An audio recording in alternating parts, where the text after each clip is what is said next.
Halo warga-wargi Jagat Sukmo, kembali lagi di channel kita dalam segmen Teror Temuan Horor.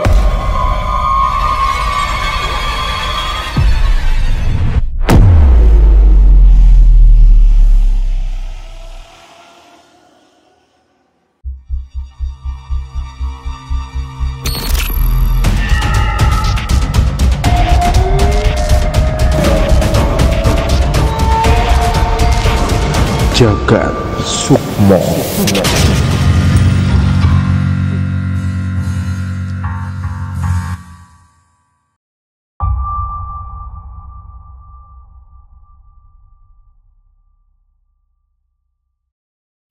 Di temuan horor kali ini, gue mendapatkan sebuah kisah nyata dari USS Fit.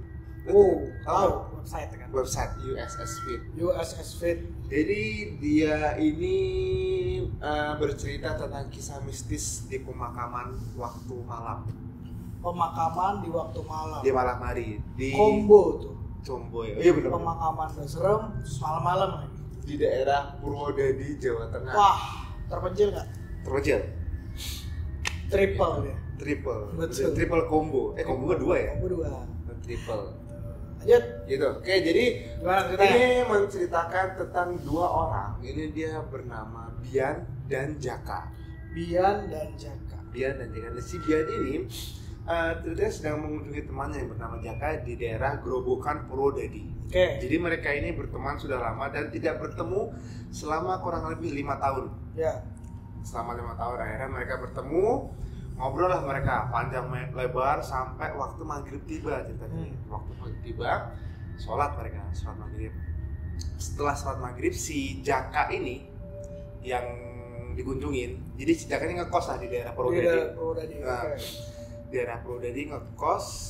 Si Jaka bilang gini, kita beli makan nasi goreng langgananku yuk. Gitu. Akhirnya belilah ke langganannya si Jaka, namanya itu Pak Slamet, nasi goreng Pak Slamet. Nasi goreng Pak Slamet. Nah, oke, begitu sampai lokasi ternyata si Pak Slamet ini nggak buka.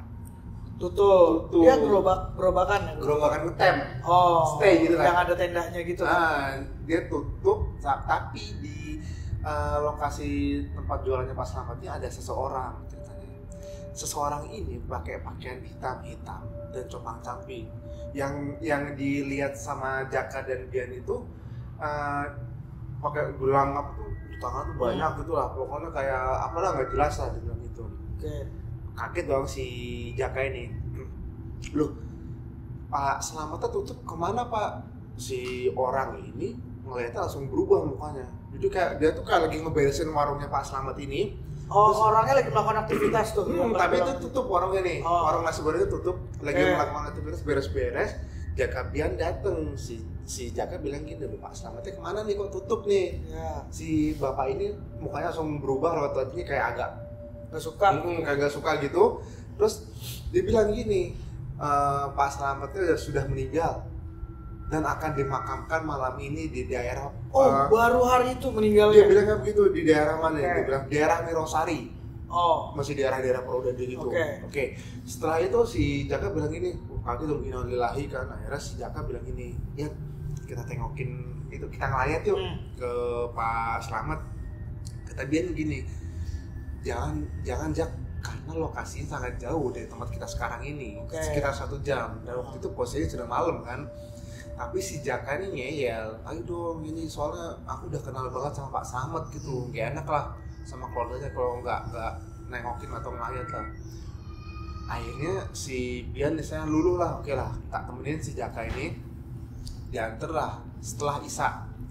Datang ke sampai di lokasi pemakaman yang sudah dikasih tahu sama si bapak itu.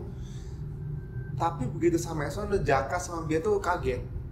Karena di lokasi pemakaman itu nggak ada kegiatan memakamkan orang. Dari depan gerbang itu kok sepi-sepi aja nih. Akhirnya dia agak lebih masuk ke dalam area pemakaman. Dari kebingungan itu si Jaka sama Ben akhirnya lega nih, ada yang makamin nih. Ada satu lampu. Di situ ada katanya sih sekitar 5 orang di daerah pemakaman itu. Datanglah, cek. Jadi ketika akan mendekati area pemakaman, si Jaka sama Bian tuh mencium kejanggalan yang aneh nih. Yang pertama adalah dia mencium bau bangkai dan bau melati yang sangat menyengat ketika akan mendekati area pemakaman. Begitu semakin dekat, dia makin kaget lagi nih.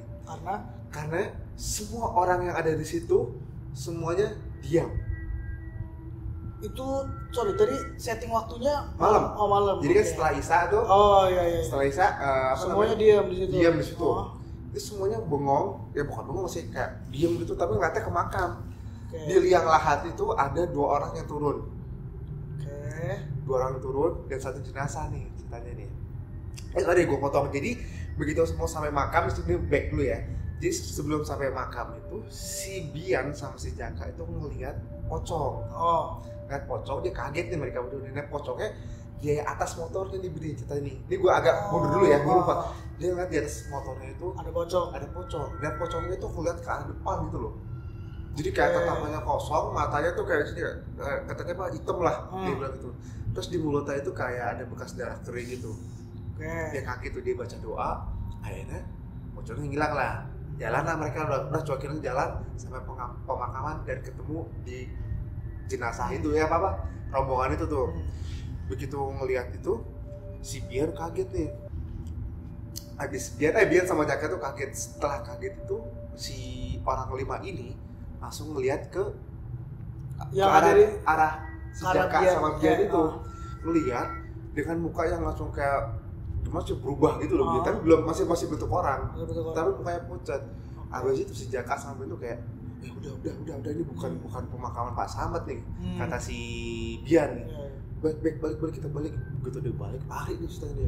Lari jalan cepet. Begitu udah sampai gerbang pemakaman. 2 anak ini nengok ke belakang. Nggak ada orang pasti. Ada. Ada. Lu tau apa? Pocong semua. Itu pocong semua, tuh tau nggak, begitu ngelihat mereka itu berbaris semua. Dan jenazah yang ada di makam itu dia bangun. Jadi semua baris, tapi dia ngelihat ke belakang gitu loh, Bro. Kayak pocong itu menyambut anggota baru kan? Ya mungkin kali ya. Sejadi. Serem. Nah setelah itu akhirnya mereka kabur dong. Mereka kabur ke arah motor nih, ke arah parkiran nih. Tapi si pocongnya itu anehnya itu kata si Bian sama Jaka itu nggak keluar area pemakaman, dan ketika mereka sudah menuju ke parkiran pocong itu terbang gitu, tapi ngilang, udah selesai nih. Berarti mereka dikejar, tapi cuma sampai batas depan pemakaman gapura pemakaman itu, nggak kemana-mana. Tapi begitu udah naik di motor, jadi mereka ketakutan, cepet nyalain. Begitu motor udah nyala, di depannya dia tuh ada 1 lagi pocong 1. Jadi ngalangin si Bian sama Jaka. Buset, gila, di teror pocong banget. Setelah itu kata si Bian, hajar aja Jack, jalan terus, udah kita pergi lah. Tembus dong tuh pocong. Enggak, ditabrak, jatuh. Jadi kata si Bian sama Jaka, lu tau gak dia ngomong apa? Kita kayak nginjek polisi tidur tapi empuk. Anjir tuh gue, dia bilang gitu. Bisa berarti ini ya, ada wujudnya. Iya, wujudnya real gitu ya. Ya, itu sih. Jangan itu ini kali. Lu tau gak sih, sempat ada di Depok atau di mana gitu, begal, tapi caranya adalah dia pura-pura jadi pocong. Iya. Terus ya kan orang berhenti kan, takut gitu kan. Nah saat berhenti itu baru kawanan teman-temannya itu datang dan ngebegal dia. Jangan-jangan itu dia itu orang tuh sebenarnya, tapi dilindas kali, tapi dia bilang empuk, dia bilang. Iya kali, bisa jadi. Iya, kasihan juga kalau itu orang ya. Nggak kasihan lah orang mau begal. Iya, beda aja sih. Iya sih. Nah, gue lanjut ya. Tapi kalau dia pocong, beneran, dia mati 2 kali dong. 2 kali mati. Dia udah mati. Jadi pocong 2. Wah, pocong 2. Itulah kenapa di bioskop ada film pocong 2. Lanjut. Habis itu setelah dia nabrak si pocong itu, kabur lah sampai kosannya si Jaka. Sampai sekitar tengah malam, akhirnya di situ dia tidak menceritakan kronologi setelah sampai di kosan ya. Akhirnya mereka tidur. Besok paginya si Bian itu pulang lah. Jadi si Bian ini rumahnya ceritanya di Jepara katanya. Jadi dari Purwodadi ke Jepara sekitar 1 jam 2 jam lah pulang lagi Jepara. Berpisahlah mereka di situ. Nah si Bian itu begitu sampai rumah cerita sama bapaknya. Bapaknya Bian kebetulan adalah orang yang bisa melihat. Oh, orang pintar lah. Orang pintar lah bahasanya. Ceritain lah sama si Bian gitu, ceritain. Kamu tahu nggak Bian? Yang kamu lihat itu siapa di tempatnya Pak Slamet? Siapa? Itu adalah orang. Tapi dia bilang kata bapaknya itu orang jahat. Jadi orang itu naruh tali pocong di tempatnya Pak Slamet itu informasi dari si bapaknya Bian ya. Supaya dagangannya tidak terlihat dan tidak laku. Oke. Itu informasi dari Bian dan bapaknya nih. Si Jaka juga nih nyari informasi nih tentang Pak Slamet. Lo tau apa yang didapat informasi Jaka? Si Pak Slamet itu tidak meninggal. Jadi pada saat itu waktu ngelayat di belakang meninggal Pak Slamet itu sedang nengok saudaranya yang lagi sakit. Oh jadi bohong ya orang? Bohong. Oh berarti istilah si Bian sama si Jaka tuh ngegepin orang itu. Iya dibilangnya meninggal. Tapi lo pikir deh, kok bisa-bisanya orang itu ngomong meninggal di pemakaman ini, begitu datang beneran ada yang makamin. Ya mungkin kebetulan aja pemakaman itu emang horor kali ya.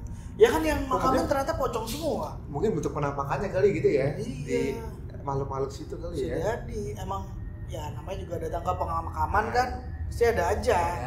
Nah setelah itu begitu si Bian sama si Jaka setelah itu gak ketemu nih. Jadi si siapa namanya si Jaka itu ngasih tahu lah ke Pak Slamet, Pak gini loh ada tali pocong di tempat bapak, dicari-cari nih di warungnya dia. Dapat. Pertama nggak ketemu, begitu dicari obok-obok akhirnya ketemu lah tali pocongnya langsung dibakar. Oh, berarti itu ada orang yang sirik ya. Sirik. Emang sih kalau soal dagang mendagang sih pasti ya. Mainannya begitu banyak. Mainannya gitu ya. Itu buat orang yang nggak bersyukur sih. Padahal udah ada rezekinya masing-masing. Ada rezekinya masing-masing. Iya. Nyokap gue tuh pernah digituin. Oh iya? Pernah. Nyokap dagang sayur dulu di rumah, tapi dulu waktu gue SD lah ceritanya. Itu laku lah. Setiap habis subuh kan nyokap ke pasar tuh. Pokoknya jualannya udah jam 5:30 mulai deh. 5:30 jualan. Ramai terus lah tetangga-tetangga gitu. Jadi ini gang nyokap, ini gang lain, jadi beda 2 gang lah. Di gang ketiganya ada tukang sayur juga. Memang duluan dia. Tapi kan beda gang ya. Beda gang. Ternyata jadi pada suatu hari nyokap gue dagang sayur itu seminggu tuh dagangan tuh nggak ada yang beli. Dia belanja aja. Dagangannya nama sayur ya beri ya. Rusak pasti kan. Begitu diselidiki nyokap gue dapat informasi, ini dagangan kamu ini ada isengnya nih, ada yang naruh garam di depan rumah, bukan tanah kuburan, biasanya tanah kuburan ya. Ada naruh garam di depan rumah. Emang siapa yang naruh? Kamu nggak perlu tahu, dan juga kamu tahu sendiri, dibilang gitu. Bener. Terus garamnya diapain? Kayak jadi mungkin waktu rame nyokap itu ada orang datang, kayaknya nggak kelihatan siapa orangnya kan ya, naburin garam depan rumah. Garamnya disapu dong. Waktu nyokap tahu ada garam. Enggak kelihatan. Kalau tanah masih kelihatan ya, garam kelihatan. Enggak kelihatan. Terus pada akhirnya itu berbalik ke orang yang ngirim. Kata si orang yang ngasih tahu ke nyokap tuh, ini gimana nih, mau dibalikin nggak? Oh usah, ngapain? Ya bagus deh kalau nggak dibalikin. Akhirnya nanti kamu akan tahu sendiri siapa pelakunya. Bener, nggak lama itu ternyata si orang itu. Ketahuannya gimana tuh? Ketahuannya dia bangkrut. Oh. Mungkin gue nggak tahu ya. Mungkin waktu itu nyokap nanya, ini bukan orangnya. Iya betul. Nggak sehat emang beri kalau jualan-jualan gitu ya. Iya. Ya nggak tahu juga lah. Urusan masing-masing. Gitu sih cerita teror yang gue dapetin dari si Bian dan si Jaka. Gue sih kalau jadi Bian dan Jaka nggak tahu sih, gue kayak udah pingsan sih. Ada 5 pocong ngejar, pas mau kabur enggak dong, pocong. Enggak 5, 8 lagi, waduh makin banyak lagi. Yang 3 kan di lahat, yang lahat itu, yang 5 di atas. Begitu gue balik, pocicu semua, lu bayangin kejar pocong. Bagusnya mereka nggak pingsan ya. Makanya itu dia. Karena berdua kali ya. Jadi ini cerita nyata loh ya, dia gue dapetin kisah nyata ini. Gokil sih. Tapi yang mending pocongnya ditabrak dan empuk katanya. Iya, empuk tuh kayak mocinya kena batunya sendiri ya. Kayak dipikir kayak nggak berani nih orang pergi ya, padahal berani. Terus akhirnya. Ya, gitulah temuan horor yang teror kali ini ya. Ya. Kalau warga-wargi punya cerita teror gimana nih, Din? Bisa langsung kiriman ke DM Instagram kita di sini nih, Jagat Sukmo, atau email juga di sini. Dan teman-teman juga bisa langsung komen ya, kalau komentar atau di caption kita tuh kita sudah menyediakan link, kalian bisa mengisi link itu. Betul. Mau bercerita kayak nggak mau masuk ke frame dan mau kirim cerita juga bisa. Masuk ke frame juga oke. Kita dengan senang hati menerima teman-teman membuka pintu yang lebar. Jangan lupa share, like, komen, dan subscribe channel kita supaya kita tetap semangat bikin video-video selanjutnya dan supaya bisa memberikan yang terbaik buat warga-wargi. Asik. Asik. Demikian Abe. Oke. Sampai ketemu di video kita selanjutnya dan bye.